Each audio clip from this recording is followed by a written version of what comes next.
Telangana governor గా తమిళిసై రాజీనామా చేసిన సంగతి తెలిసిందే. తాజాగా ఆమె రాజీనామాను రాష్ట్రపతి ఆమోదించారు. అలాగే తెలంగాణకు కొత్త గవర్నర్ ను నియమించారు. ప్రస్తుతం జార్ఖండ్ గవర్నర్ గా ఉన్న సిపి రాధాకృష్ణన్ కు అదనపు బాధ్యతలు అప్పగించారు.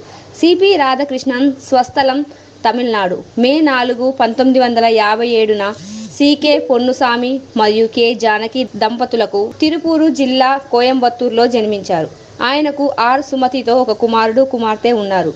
ఆయన 1978లో మదురై యూనివర్సిటీ పరిధిలోని విఓసి కళాశాల నుండి బీబీఏ చదివారు. తమిళనాడుకి చెందిన సిపి రాధాకృష్ణన్ బీజేపీ పార్టీలో క్రియాశీలంగా పనిచేశారు. తమిళనాడులో బీజేపీ బలపడేందుకు ఎన్నో పోరాటాలు చేశారాయన.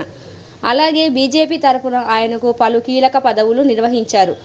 1998-99 సార్వత్రిక ఎన్నికల్లో బీజేపీ తరపున కోయంబత్తూరు నుంచి లోక్సభకు ఎన్నికయ్యారు. తమిళనాడు భారతీయ జనతా పార్టీ రాష్ట్ర అధ్యక్షుడిగా కూడా పనిచేశారు. అయితే 2004, 2014, 2019 లోక్సభ ఎన్నికల్లో మాత్రం ఆయన ఓటమి పాలయ్యారు. అనంతరం 2023 ఫిబ్రవరి 12న జార్ఖండ్ గవర్నర్ గా నియమితుడయ్యారు సిపి రాధాకృష్ణన్. ఇప్పుడు తెలంగాణ గవర్నర్ బాధ్యతలను కూడా చేపట్టారు.